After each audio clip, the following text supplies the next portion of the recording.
Hello and welcome students, আশা করি তোমরা সকলেই খুব ভালো আছো। জ্ঞানজ্যোতি কোচিং সেন্টার পক্ষ থেকে তোমাদের সবাইকে আরো একবার স্বাগত। তো আমি মীরা ম্যাম, আমি আজ তোমরা যারা যারা বর্ধমান ইউনিভার্সিটির আন্ডারে পড়ছো, তোমাদের সেকেন্ড সেমিস্টার মাইনর বেঙ্গলি যে পেপার রয়েছে সেখান থেকে আজ যে টপিকটি নিয়ে আমি আলোচনা করব, দেখবে তোমাদের বাংলা সিলেবাসের মধ্যে অনুবাদ সাহিত্য রয়েছে। তো এই অনুবাদ সাহিত্য থেকে দেখো স্ক্রিনে দেওয়াই রয়েছে যে বিষয়টি নিয়ে আমি আলোচনা করব, অনুবাদ সাহিত্য সৃষ্টির কারণ যে আছে সেই কারণ সম্পর্কে কিন্তু আমি তোমাদের সঙ্গে আজ সংক্ষিপ্ত আকারে আলোচনা করব। ঠিক আছে, তোমরা অবশ্যই ভিডিওটি শুরু থেকে শেষ অবধি দেখার চেষ্টা করবে। দেখো, তবে টপিকটি নিয়ে আলোচনা শুরু করার আগে তোমাদের সঙ্গে কিছু গুরুত্বপূর্ণ ইনফরমেশন আমি জানিয়ে দিয়ে যাই।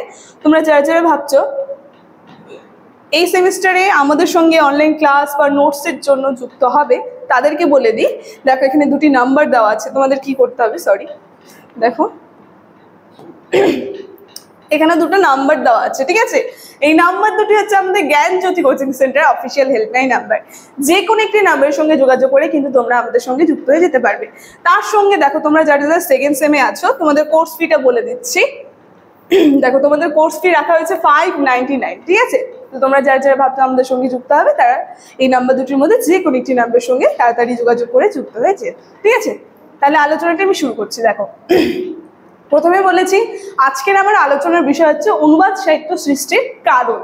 দেখো, আমরা দেখব মধ্যযুগে, সময়টা হচ্ছে মধ্যযুগ। মধ্যযুগের বাংলা সাহিত্যে অনুবাদ সাহিত্য শাখাটি একটি বিশিষ্ট স্থান অধিকার করে রয়েছে। আমরা দেখব মধ্যযুগের বাংলা সাহিত্যের ইতিহাসে যদি চলে যায়, এই অনুবাদ সাহিত্য একটা কিন্তু বিরাট বড় বিশিষ্ট স্থান কিন্তু অর্জন করে আছে। কি বলা হচ্ছে, সংস্কৃত সাহিত্যের ভাগবত, রামায়ণ, মহাভারত অনুবাদ করে সেই সময় বাঙালি কবিরা বিশেষ কৃতিত্ব অর্জন করেছিলেন। আমরা দেখব সংস্কৃত যে সাহিত্যগুলো ছিল, ঠিক আছে, যেমন বিখ্যাত বিখ্যাত সাহিত্যগুলো হচ্ছে আমরা শুনেছি রামায়ণ, মহাভারত, এইগুলো কি করলো, বাংলায় অনুবাদ করে কিন্তু কবিরা কি করেছিল, বিশেষ একটা কৃতিত্ব অর্জন করেছিল। দেখো বলছে, বস্তুত এটা একটা বিস্তীর্ণ সামাজিক, সাংস্কৃতিক এবং রাজনৈতিক পটভূমিকায় বাংলা অনুবাদ সাহিত্যের সৃষ্টি হয়েছে। তো আমরা দেখব এই যে বাংলা অনুবাদ সাহিত্য, এটা সৃষ্টির কারণ কি, আমরা বিভিন্ন কারণ এখানে দেখতে পাচ্ছি। কি বলছে, একটা সামাজিক কারণ, রাজনৈতিক কারণ, সাংস্কৃতিক কারণ, বিভিন্ন কারণে কিন্তু এই অনুবাদ সাহিত্য সৃষ্টি হয়েছিল। দেখো কি বলছে, তুর্কি আক্রমণের পূর্বে বাঙালি সমাজ বর্ণভেদ, শ্রেণী বৈষম্য, অস্পৃশ্যতার দোষে দুষ্ট ছিল। আমরা দেখব তুর্কি আক্রমণ যখন হয়নি, তার আগে বাঙালি যে সমাজ আছে, এই সমাজ বর্ণভেদ, তারপরে শ্রেণী বৈষম্য, বিভিন্ন কুসংস্কার যে রয়েছে, এগুলো কারণে কিন্তু সমাজ দুষ্ট ছিল। তো সেই সময় আমরা দেখব রাজা বল্লাল সেন যে আছে, তিনি কৌলিন্য প্রথা প্রবর্তন করলে হিন্দু সমাজে নানান স্তরভেদ দেখা দেয়। তিনি এই যে কৌলিন্য প্রথা যখন আর কি প্রবর্তন করলেন, তখন আমরা দেখবো সমাজের মধ্যে একটা বিভিন্ন স্তরভেদ দেখা যাচ্ছে বিভিন্ন মানুষদের মধ্যে। বলছে সমাজে ঐক্যবদ্ধ বিনষ্ট হতে শুরু করে এর ফলে। তারপর তুর্কি আক্রমণে হিন্দু সমাজের এই বিপর্যয়কে আরো বাড়িয়ে তোলে। তারপরে কি হয়, তুর্কি আক্রমণ হয়, তারপরে এই সমস্যা আরো বিশাল বড় বিরাট আকার ধারণ করে। দেখো, এই সমস্যাগুলি থেকে মুক্তি লাভের জন্য, মুক্তি লাভের আশঙ্কায় কি করে, দলে দলে যে হিন্দু সমাজ ছিল, তারা মুসলিম যে ধর্ম রয়েছে সেই ধর্ম কিন্তু গ্রহণ করতে থাকে হিন্দু সমাজ। তো তখন আমরা দেখব হিন্দু সমাজ যে পতিরা রয়েছে, হিন্দু সমাজের পতিদের চেতনার উদয় হয় সেই সময়। মানে তারা ভাবে যে এই যে হিন্দু সমাজ সবাই একটা আলাদা ধর্মে চলে যাচ্ছে, ঠিক আছে, তো এই কারণে তাদের মনে একটা চেতনার উদয় হয়। এইভাবে চলতে থাকলে হিন্দু সমাজে ভাঙ্গন ছিল অনিবার্য। তারা ভাবলো এই হিন্দু সমাজের একটা ভাঙ্গন তৈরি হচ্ছে, ঠিক আছে, তো সেটাই বলছে। আর সেই জন্য তারা কি করলো, উচ্চ বর্ণের মানুষেরা নিম্ন বর্ণের মানুষদের সামাজিক সম্মান ফিরিয়ে আনতে বদ্ধপরিকর হলো। এবং এই মনোভাবের প্রথম পদক্ষেপ ছিল সাংস্কৃতিক সমন্বয়। আমরা দেখবো তারা ভাবলো যে যারা নিম্নবর্ণের মানুষ আছে তারা কি করবে, মানে উচ্চ বর্ণের মানুষ সবাই যাতে সমন্বয়ভাবে চলতে পারে একসঙ্গে, তো সেই কারণে তারা ভাবলো তাদের সম্মানটা আবার ফিরিয়ে নিয়ে আসবে। তো এইটারই প্রথম পদক্ষেপ আমরা দেখব এই যে সাংস্কৃতিক সমন্বয়।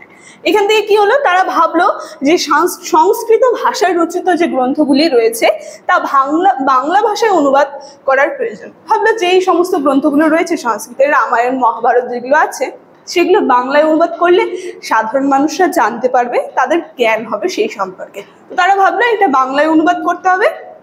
সেই কারণে আমরা দেখব কৃত্তিবাস ওঝার থেকে এই কথার কিন্তু একটা প্রমাণ মিলে। কৃত্তিবাস ওঝা যে লিখেছে তার যে কাব্যগুলো সেখান থেকে কিন্তু একটা প্রমাণ পাই আমরা। এখানে বলেছে যে তিনি লিখেছেন যে লোক বুঝাইতে কইলা কৃত্তিবাস পণ্ডিত, মানে লোককে বোঝানোর জন্য কিন্তু তিনি এই আর কি কাব্যটি লিখেছেন। ঠিক আছে, এই গ্রন্থগুলি তিনি লিখেছিলেন লোককে শুধুমাত্র বোঝানোর জন্য, এইটাই কিন্তু তাদের উদ্দেশ্য ছিল। তারপর আমরা দেখবো মালাধর বসু যে আছে তিনিও কিন্তু ভাগবত অনুবাদ করতে গিয়ে লিখেছিলেন যে ভাগবতের অর্থ যত পয়ারে বান্দিয়া লোক নিস্তারিতে গাই পাঁচালী রচিয়া। খুব সুন্দরভাবে মালাধর বসু যখন তিনি লিখেছেন এই গ্রন্থগুলো, তাদের আসল উদ্দেশ্য ছিল কিন্তু সমাজের যে লোক তাদেরকে বোঝানোর জন্য। সেই কারণে কিন্তু তারা এই গ্রন্থগুলি লিখেছেন। মালাধর বসু, কৃত্তিবাস ওঝা, তারা কিন্তু তাদের উদ্দেশ্য মেইন কিন্তু এটাই ছিল যে সমাজের প্রত্যেকটা মানুষভাবে যাতে ভালোভাবে বসবাস করতে পারে।